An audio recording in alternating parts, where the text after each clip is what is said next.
There's a freedom formula to you actually being free. Like there's actually a step-by-step process mentally and emotionally of rewiring your thought process and actually liberating yourself.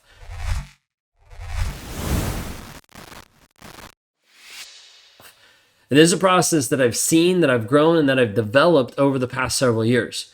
In meeting with almost 3,000 clients, there's been this opportunity to actually open up doors to help people change their mindset. Now, you hear a lot of work done today about mindset and like how it's so important, and it absolutely is.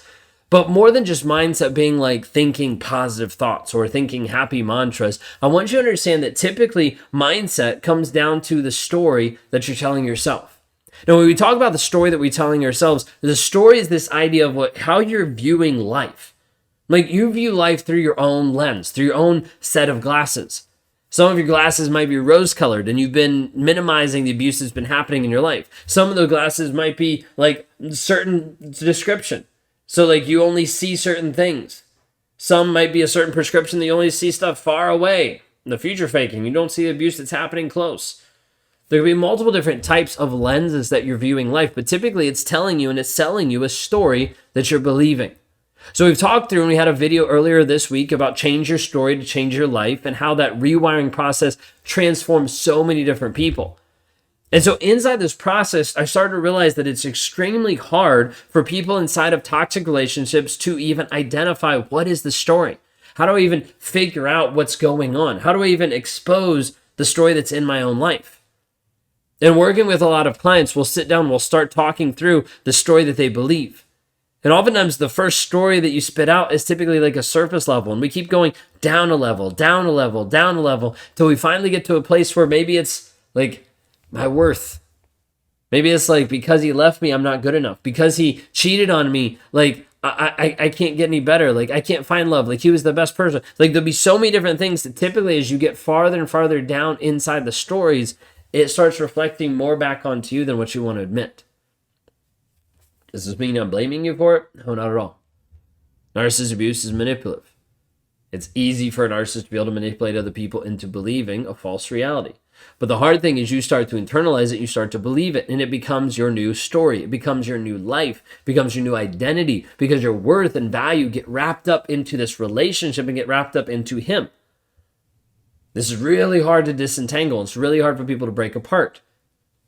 This is why it gets really hard when you're dealing with a therapist, because a therapist oftentimes will try to give you tools and will try to give you mantras and will try to give you best practices to heal that said story. The problem is they typically never get down to that story. So like it's kind of like trying to take a square peg and put it inside a round hole. Like it's just not going to work. It might be good things. I'm loved. I'm good enough. I'm worthy. But if it's not actually going against the original story, I'm not good enough because he cheated on me. Regardless of how he acted, I am good enough. Regardless of what he did, I'm actually worthy. Because it's not actually going after that initial story. Oftentimes the mantras are not sufficient. And they fall short. And you're like, this is frustrating because they said I'm supposed to be healing faster. I'm not healing faster. What's wrong with me? And it sells you another story and another story. And it just spirals you out more and more. So when we talk through this piece of the freedom formula, I need to understand it's hard for you to be able to find your story. If you follow the steps inside this video, you will be able to find it. But it's going to take effort, and you probably have to pause the video a bunch, or you have to write it down and continue to work on this on your own. The first thing that we need to talk through when you're looking at the freedom formula is the triggers. What are the triggers that are actually happening in your life? We all have thousands of them, hundreds of triggers that are happening every single day, every single moment. There's going to be specific triggers to you and specific triggers to you about him, about the relationship, about the abuse, about the trauma. So you might hear a song, you might drive past a certain place, you might see his car, you might have someone say a phrase, you might have someone's tone of voice, you might have someone's body language. Could be a million different things that trigger you into this spiraled out state.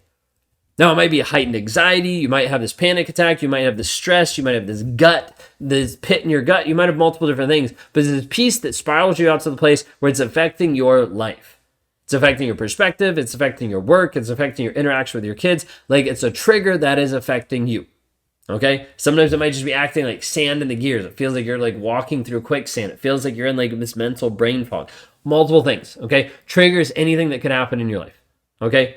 Person, place, thing that affects you or produces this response that's spiraling out. It's identifying what are the triggers. Ideally, we have to get down to what's one. You might have 20 big triggers when it comes to him. So we might have to identify the biggest one, or we might just have to pick one and we'll go from there. Then as you take that one trigger, we need to see how do you actually show up with that trigger? Like what comes up inside of you when that trigger happens? It's high anxiety, it's distress, it's frustration, it's anger. So oftentimes we'll take and like an emotion wheel.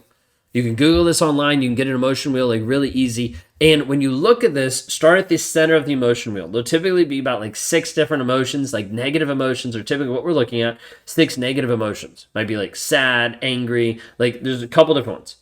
And look and see what is the one that resonates the most. And you're like, hey, this one, I'm angry. And so then as you move out to the next spoke inside the emotion wheel, look only at the pie slice then of angry. So angry, and then you step into the next section, and there'll be another list of like 10 to 20 different emotions. I want you to write those down. Which ones actually resonate with you? Then go the third rung out, and now you've got some more emotions. Again, you're only in this pie slice of angry. And then you write out the rest of them. You're like, okay, this is what's going on. This is where I'm at. And so now you're going to have anywhere from like 5 to 20 emotions only in that one pie slice of angry that correlate with the trigger. So you have the trigger, now you have the emotions. Then you're going to take a look at all the emotions. You're going to be like, hey, I've got 20 different emotions here. And you're going to narrow it down. So I want you to take a look at the emotions and be like, hey, out of the top 20, here are the top 3. That when I think about this trigger, so we're correlating it back to the trigger, when this trigger happens, these are the top 3 emotions out of these 20 that come up. Write those top 3 down. Then we're going to take these and we're going to step them into feelings. Now, the reason why we do it this way is because oftentimes feelings start to last longer. An emotion is kind of this quick response. It's just going to happen no matter what, which is great. Then it helps to give us an idea and a heading of what direction we need to go. The feelings then are just the emotions elongated. They're lasting longer than the quick emotion that's happening in just in that moment.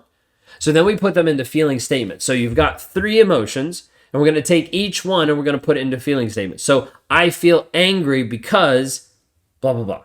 He did this. This is what happened because he didn't value me and blah, blah, blah. Okay.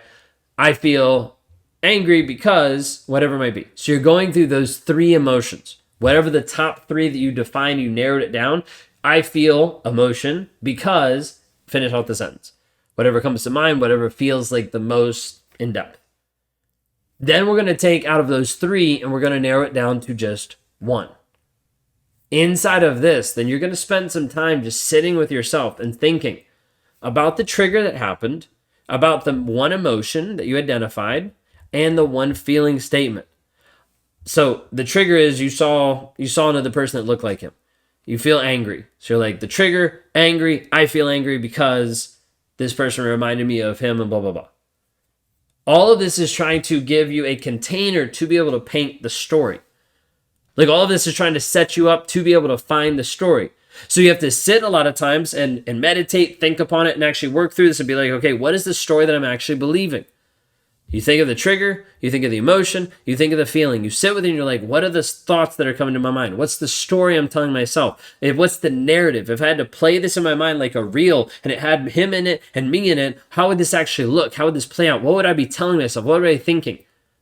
In this stage, you're only focused on emotional stuff. You're not focused on logic. If you slip into logic, you'll completely mess this up. This is the hardest part for people. Stay all on the emotional side until you come up with the story that you're believing.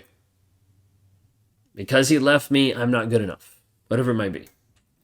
And so you have this story that you're believing, and you're like, okay, this is what it actually is. Now you take that story, whatever you came up with, and you start listing out underneath all the facts that either prove or deny the story. Now, typically, at the beginning, they're all going to be denying it.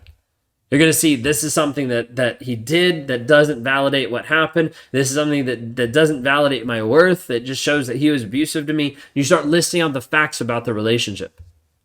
And then as you look at the facts, you'll typically see that they disprove the story that you came up with. You're like, well, technically that's not true because my worth isn't defined in him. Like I am good enough. It doesn't matter if he's cheating or not. Like that's on me. And then you come up with a brand new story that counteracts the old story. Regardless of him cheating on me, I know my worth. Regardless of him doing this, I know my value. Regardless of him, whatever it may be. And you start to have this become a mantra in your life. Now, the difference is it's not just this random mantra. It's this mantra that's specifically going against your core internal belief, the story that you've been believing over a period of time. And so then it actually reduces the trigger. Then you get triggered and you're like, oh my gosh, this is happening again. Oh, wait, I already dealt with this. Let me go back and review the new story that's based on the facts of the situation. And that helps get you free. The hard part is you have to do this over and over and over again. As you do it more, it starts to reduce the triggers. It'll start to eradicate one of them. Then you have another one. It starts to eradicate that one. And you start to have less and less triggers that are happening because you're actively dealing with it. This process that we teach and that we help people actually work through on a day-to-day basis where you can have access and you interact with this process every single day at any time. It works out great because then you're able to start rewiring the mindset. And this is all done by using the principles here of the freedom formula. Walking through the trigger, your emotions, the feelings to get to that story, to put it on trial of like, what are the facts that prove or deny this, and getting to the place of what's the new story based on the facts that I need to believe and understand and integrate into my life so that this trigger no longer affects me. If there's been of any help today, this is what we go into in a much greater detail and a much greater depth to help liberate you from the mindset that leaves you stuck inside the toxic relationship. Please reach out today. If you're a woman trapped in a toxic relationship, we want to help bring you to freedom. Go to rawmotivations.com/breakthrough today. You've been told it's all your fault and that makes you feel crazy. No one understands you and that leaves you in a place of being alone. You've tried to break free multiple times and that leaves you helpless because nothing you've done has actually worked. It hasn't actually got you free or liberated from this toxic relationship. So you feel crazy, alone, and hopeless. Guess what? That's a lie. Because all it is how you've been raised and conditioned inside of this abusive relationship over and over. And as a result, you've sacrificed your growth, you've sacrificed your worth, and you've been trapped inside of a toxic relationship. What if I showed you the path to freedom? A way for you to actually get free mentally and emotionally from the toxicity that's happening right here, right now. You deserve more. You deserve to be able to heal. And I want to help you with that. If I can help you with that, go to rawmotivations.com/breakthrough. Schedule a call there and let's talk.